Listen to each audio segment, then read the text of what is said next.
Hi ಎಲ್ರಿಗೂ ನಮಸ್ಕಾರ, welcome back to my channel. ನಾನು ನಿಮ್ಮ ರಮ್ಯಾ ನವೀನ್. ಎಲ್ಲರೂ ಹೇಗಿದ್ದೀರಾ? ಐ ಹೋಪ್ ಎಲ್ಲರೂ ಚೆನ್ನಾಗಿದ್ದೀರಾ ಅಂತ ಭಾವಿಸ್ತೀನಿ. ನಾನು ಕೂಡ ತುಂಬಾನೇ ಚೆನ್ನಾಗಿದ್ದೀನಿ. ಆದರೆ ನಮ್ಮ ಹತ್ರ ಮಾತ್ರ ಇನ್ನೂ ಹುಷಾರಾಗಿಲ್ಲ ಕಂಪ್ಲೀಟ್ ಆಗಿ. ಜಲ್ಲಿ ಏನಿದು ಸ್ವೀಟ್ ತೊಗೊಂಡು ಬಂದ್ರಾ? ನಾನು ಜಾಮೂನ್ ಕೇಳ್ತಾ ಇದ್ದೆ, ಅದಕ್ಕೆ ಸ್ವೀಟ್ ತೊಗೊಂಡು ಬಂದಿದ್ದೆ. ಆಮೇಲೆ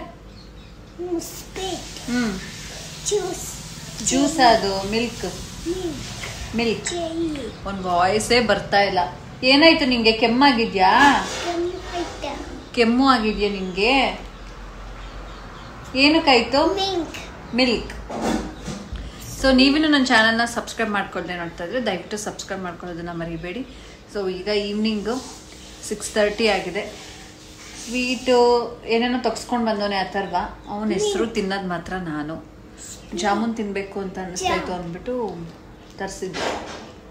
ಓಪನ್ ಮಾಡೋಣ. ಏನು? ಎರಡು ಸ್ವೀಟು. ಸೊ ಇವತ್ತು ಈವ್ನಿಂಗಿಂದ ಬ್ಲಾಗ್ ಶುರು ಮಾಡ್ತಾ ಇದ್ವಿ. ಹಿಂಗೆ ಕುತ್ಕೊಂಡು ಸ್ವಲ್ಪ ಮಾತಾಡೋಣ ಅಂತ. ಯಾಕಂದರೆ ನನಗೆ ಕೆಲವರು ಕಮೆಂಟ್ ಮಾಡಿದ್ರು, ಏನಂತ, ರಮ್ಯಾ ಹೇಗೆ ಸಾಧ್ಯ, ನೀವು ಅಷ್ಟು ದೊಡ್ಡ ಮನೆ ಸೈಟ್ ತೊಗೊಂಡಿದ್ದೀರಾ, ಅಷ್ಟು ದೊಡ್ಡ ಮನೆ ಕಟ್ತಿದ್ದೀರಾ, ಅದ್ರ ಮಧ್ಯೆ ಜುವೆಲ್ಸು ಎಲ್ಲ ಹೇಗೆ, ಏನು ಜಾಬ್ ಮಾಡ್ತೀರಾ, ನಿಮ್ಮ ಹಸ್ಬೆಂಡ್ ಏನು ಜಾಬ್ ಮಾಡ್ತಾರೆ, ಅದು ಇದು ಅಂತ ಅಂದ್ಬಿಟ್ಟು. ಹಾಗೆ ಮೊನ್ನೆ ಬ್ಲಡ್ ಸ್ಯಾಂಪಲ್ ಕೊಟ್ಟು ಬಂದಿದ್ದೆ ಟೆಸ್ಟ್ಗೆ. ಯೂಶಲಿ ಏನು ನಾರ್ಮಲ್ ಆಗಿ ಎಲ್ಲರಿಗೂ ಬ್ಲಡ್ ಟೆಸ್ಟ್ ಅದು ಕಾಮನ್ ಇರುತ್ತಲ್ವಾ. ಸೊ ಅದು ಸ್ಯಾಂಪಲ್ ಕೊಟ್ಟು ಬಂದಿದ್ದೆ. ಏನತ್ತಲ್ವಾ, ಹುಷಾರ್ ತಪ್ಪಿಟ್ರೆ ಮುಗೀತು. ಏನು? ಸೊ ಆ ಬ್ಲಡ್ ಸ್ಯಾಂಪಲ್ ಮತ್ತು ಯೂರಿನ್ ಎಲ್ಲ ಕೊಟ್ಟು ಬಂದಿದ್ದು ಟೆಸ್ಟ್ ಎಲ್ಲ ಆಗಿ ರಿಪೋರ್ಟ್ ವಾಟ್ಸಪ್ ಮಾಡಿದ್ರು. ಏನಾದರೂ ಒಂದು ಈ ಪ್ರೆಗ್ನೆನ್ಸಿಯಲ್ಲಿ ಡಿಫ್ರೆನ್ಸ್ ಇದ್ದೇ ಇರುತ್ತೆ. ನನಗೆ ಅಥರ್ವನ್ ಪ್ರೆಗ್ನೆನ್ಸಿಯಲ್ಲಿ ಸ್ವಲ್ಪ ಶುಗರ್ ಲೆವೆಲ್ ಜಾಸ್ತಿ ಇದೆ ಅಂತ ಹೇಳಿದರು. ಅದಕ್ಕೂ ಸ್ವಲ್ಪ ಟೆನ್ಷನ್ ತೊಗೊಬಿಟ್ಟಿದ್ದೆ. ಈಗೇನಂತ ಅಂದರೆ ಸ್ವಲ್ಪ ಥೈರಾಯ್ಡ್ ಜಾಸ್ತಿ ಇದೆ. ಏನು ಮಿನಿಮಮ್ ಇಷ್ಟಿರಬೇಕು, ಮ್ಯಾಕ್ಸಿಮಮ್ ಇಷ್ಟಿರಬೇಕು ಅಂತ, ಬಟ್ ಅದಕ್ಕಿಂತ ಸ್ವಲ್ಪ ಜಾಸ್ತಿ ಇದೆ, ಥೈರಾಯ್ಡ್ ಇದೆ ಅಂತ ಅಂದ್ಬಿಟ್ಟು ಅದಕ್ಕೆ ಟ್ಯಾಬ್ಲೆಟ್ ಶುರು ಮಾಡಿ ಅಂತ ಅಂದರು. ಸೊ ಫಸ್ಟ್ ಪ್ರೆಗ್ನೆನ್ಸಿಯಲ್ಲಿ ಗಾಬರಿ ಆದಷ್ಟು ಈಗೇನಾಗಲಿಲ್ಲ. ಯಾಕಂದರೆ ಅದೊಂದು ಮೈಂಡಲ್ಲಿತ್ತು, ಅದು ಕಾಮನ್, ಅದು ಏನಾದರೂ ಡಿಫ್ರೆನ್ಸ್ ಆಗೇ ಆಗುತ್ತೆ ಅಂತ ಅಂದ್ಬಿಟ್ಟು. ಇವನ್ರಲ್ಲಿ ಶುಗರ್ ಸ್ವಲ್ಪ ಜಾಸ್ತಿ ಇದೆ, ಶುಗರ್ ಇದೆ ಅಂತ ಅಂದಷ್ಟು ಫುಲ್ ಎದುರ್ಕೊಂಡು ಹತ್ಕೊಂಡೆಲ್ಲ ಕುತ್ಕೊಂಡಿದ್ದೆ ನಾನು. ಈಗೇನು ಅಷ್ಟೊಂದು ಟೆನ್ಷನ್ ಆಗಲಿಲ್ಲ. ಇದರಲ್ಲಿ ಸ್ವಲ್ಪ ಅಂದರೆ ನಮ್ಮ ಬಾಡಿಯಲ್ಲಿ ಹಾರ್ಮೋನ್ಸ್ ಲೆವೆಲ್ ಚೇಂಜಸ್ ಆಗ್ತಾ ಇರುತ್ತೆ, ಕಡಿಮೆ ಆಗೋದು ಜಾಸ್ತಿ ಆಗೋದು ಈ ಥರ ಏನಾದರೂ ಒಂದು ಆಗ್ತಾ ಇರುತ್ತಲ್ಲ. ಸೊ ಹಾಗೆ ಅಂದ್ಕೊಂಡು ಏನೋ ಅಷ್ಟೊಂದೇನು ಟೆನ್ಷನ್ ತೊಗೊಂಡಿಲ್ಲ. ಟ್ಯಾಬ್ಲೆಟ್ ಶುರು ಮಾಡಬೇಕು, ಇನ್ನೂ ಮಾಡಿಲ್ಲ ನಾನು ಟ್ಯಾಬ್ಲೆಟ್ಸ್. ನನಗೆ ರಿಪೋರ್ಟ್ ನೆನ್ನೆ ನೈಟ್ ನೋಡಿ ಹೇಳಿದ್ರು ಡಾಕ್ಟ್ರು. ಇನ್ನು ಕಮೆಂಟ್ ಬಗ್ಗೆ ಹೇಳ್ತಾ ಇದೆ ಅಲ್ವಾ, ಈ ಥರ ಎಲ್ಲ ಕಮೆಂಟ್ ಇರುತ್ತೆ. ನವೀನ್ ಟೀ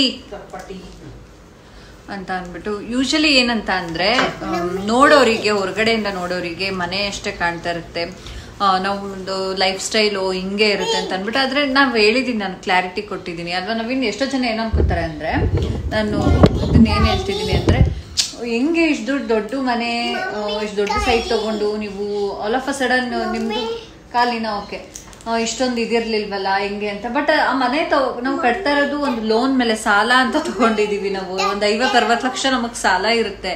ಬಟ್ ಆ ಲೋನ್ ತಗೋಬಿಟ್ರೆ ಮುಗೀತು, ಮನೆ ಆಗೋಯ್ತು ನಮ್ದು ಅನ್ನೋ ತರ ಅಲ್ಲ. ಆ ಲೋನ್ ಲೋನ್ ತಗೋಬಹುದು ನಾವು, ಬ್ಯಾಂಕ್ ಅವ್ರು ಲೋನ್ ಕೊಡ್ತಾರೆ. ಸೊ ಹೊರ್ಗಡೆಯಿಂದ ನೋಡೋರಿಗೆ ಏನ್ ಇಷ್ಟು ದೊಡ್ಡ ಮನೆ, ಅಷ್ಟು ದೊಡ್ಡ ಮನೆಗೆ ಬೇಕಾಗಷ್ಟು ನಾವು ಸಾಲ ತಗೊಂಡಿರ್ತೀವಿ ಅಲ್ವಾ. ಈಗ ಒಂದೇ ಸಲ ಒಂದು 50 ಲಕ್ಷ ಕೊಟ್ಟು ಸೈಟ್ ತಗೊಂಡು ಇಮಿಡಿಯೇಟ್ ಆಗಿ ಒಂದು 60-70 ಲಕ್ಷ ಇನ್ವೆಸ್ಟ್ ಮಾಡಿ ಮನೆ ಕಟ್ಟೋದಿಕ್ ಆಗಲ್ಲ. ಅದಕ್ಕೋಸ್ಕರ ಅಂತಾನೆ ಬ್ಯಾಂಕ್ ಇರೋದು. ನಮ್ಮಂತ ಮಿಡಲ್ ಕ್ಲಾಸ್ ಅವರಿಗೆ ಬ್ಯಾಂಕ್ ಇಂದ ಲೋನ್ ಸಿಗ್ಲಿಲ್ಲ ಅಂತಂದ್ರೆ ಪ್ರಾಬಬ್ಲಿ ಮನೆ ಕಟ್ಟಕ್ ಆಗ್ತಾನೆ ಇರ್ಲಿಲ್ಲ ಅನ್ಸುತ್ತೆ. ಆಯ್ತು ತಿನ್ನು.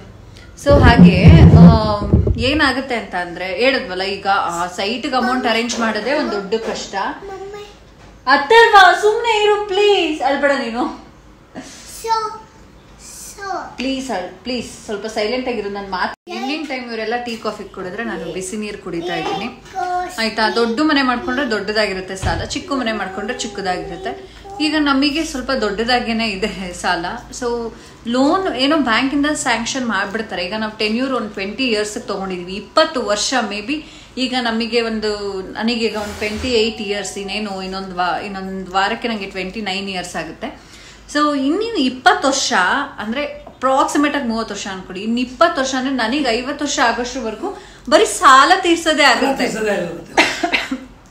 ಆಮೇಲೆ ಈ ಮನೆ ಅನ್ನೋ ಕಮಿಟ್ಮೆಂಟ್ ಮಾಡ್ಕೊಬಿಟ್ರೆ ಬೇರೆ ಯಾವ್ದ್ರ ಬಗ್ಗೆನೂ ನಾವು ಯೋಚನೆ ಮಾಡೋದಿಕ್ಕಾಗಲ್ಲ.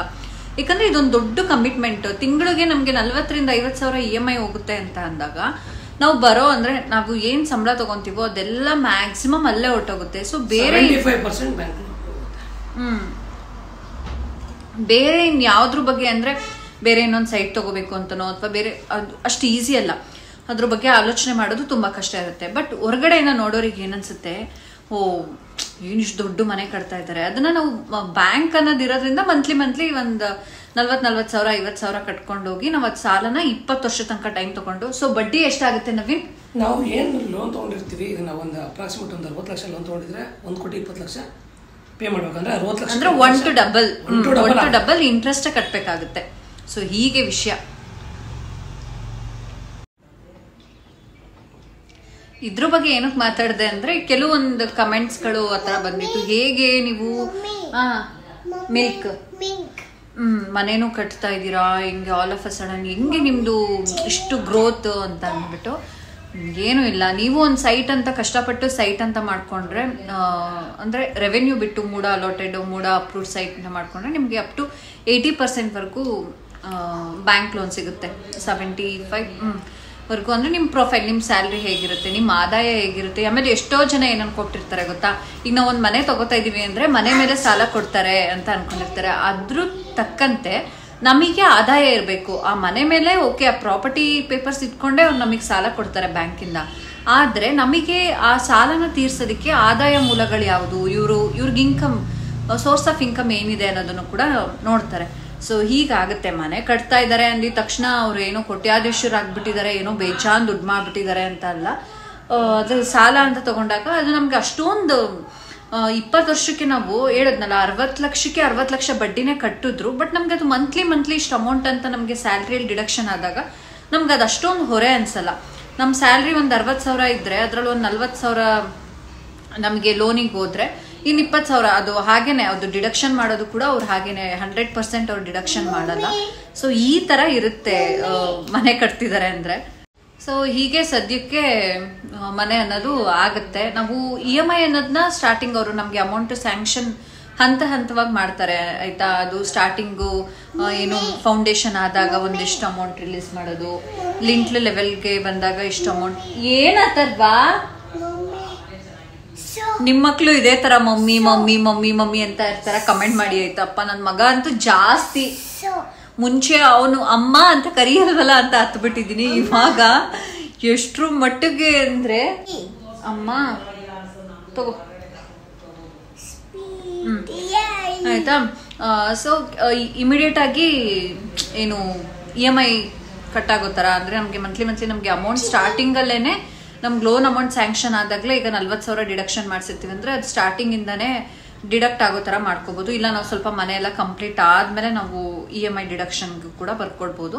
ಸೊ ಅವಾಗ ಏನಾಗುತ್ತೆ ಅಂದ್ರೆ ಜಸ್ಟ್ ಇಂಟ್ರೆಸ್ಟ್ ಅಮೌಂಟ್ ಅಷ್ಟೇ ನಿಮ್ಗೆ ಡಿಡಕ್ಟ್ ಆಗ್ತಾ ಇರುತ್ತೆ. ನಿಮ್ಗೆ ಎಷ್ಟು ಅಮೌಂಟ್, ಈಗ 10 ಲಕ್ಷ ರಿಲೀಸ್ ಆಗುತ್ತೆ ಅಂದ್ರೆ ಆ 10 ಲಕ್ಷಕ್ಕೆ ಎಷ್ಟು ಇಂಟ್ರೆಸ್ಟ್ ಅಮೌಂಟ್ ಬರುತ್ತೋ ಅಷ್ಟು ಅಮೌಂಟ್ ಅಷ್ಟೇ ನಿಮ್ಗೆ ಡಿಡಕ್ಷನ್ ಆಗ್ತಿರುತ್ತೆ. ಸೊ ಬೆಟರ್ ಇಂಟ್ರೆಸ್ಟ್ ಕಟ್ಟೋದಕ್ಕಿಂತ ಸ್ಟಾರ್ಟಿಂಗ್ ಇಂದಾನೆ EMI ಹೋಗ್ಬಿಟ್ರೆ ಬೆಟರ್. ಆದ್ರೆ ಏನಾದ್ರೂ ನಮ್ ಕಮಿಟ್ಮೆಂಟ್ಸ್ ಇದೆ, ತಕ್ಷಣಕ್ಕೆ ನಮ್ಗೆ EMI ಕಟ್ಟೋದಕ್ಕೆ ಆಗಲ್ಲ ಅಂದ್ರೆ ನಾವು ಅದು ಫುಲ್ ಅಮೌಂಟ್ ರಿಲೀಸ್ ಆದ ನಂತರ ನಾವು EMI ಡಿಡಕ್ಷನ್ ಆಗೋ ತರ ಕೂಡ ಮಾಡ್ಕೊಬಹುದು. ಸೊ ಈ ತರ ಎಲ್ಲ ಇರುತ್ತೆ. ಸೊ ಇದೊಂದು ಕ್ಲಾರಿಟಿ ಕೊಡೋಣ ಅಂತ ಅಂದ್ಬಿಟ್ಟು ಮಾತಾಡಿದೆ. ಯಾಕಂದ್ರೆ ನೋಡೋರಿಗೆ ಅವ್ರಿಗೆ ಏನು ಹಂಗೆ ಹಿಂಗೆ ಅಂತ ಏನೇನೋ ಅನ್ಕೋತಾರೆ. ಬಟ್ ಪ್ರತಿಯೊಬ್ಬರಿಗೂ ಅವ್ರದ್ದೇ ಆದಂತ ಒಂದು ಕ್ಯಾಲ್ಕುಲೇಷನ್ಸ್ ಇರುತ್ತೆ, ಮತ್ತೆ ಕಮಿಟ್ಮೆಂಟ್ ಇರುತ್ತೆ. ಸೊ ಹೊರಗಡೆಯಿಂದ ನೋಡಿದವ್ರಿಗೆ ತುಂಬ ಈಸಿ ಅನ್ಸುತ್ತೆ, ಹೆಂಗೆ ಇವರು ಇಷ್ಟು ಬೇಗ ಅನ್ನೋ ಥರ ಅನ್ಸೋದೆಲ್ಲ ಸಹಜ. ಬಟ್ ಫ್ಯಾಕ್ಟ್ ಇದಾಗಿರುತ್ತೆ.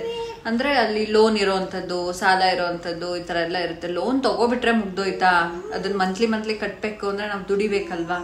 ಸೊ ಇದೆಲ್ಲ ಇರುತ್ತೆ. ಕೈಟ್ ಸೊ ಈ ಥರ ಎಲ್ಲ ಇರುತ್ತೆ.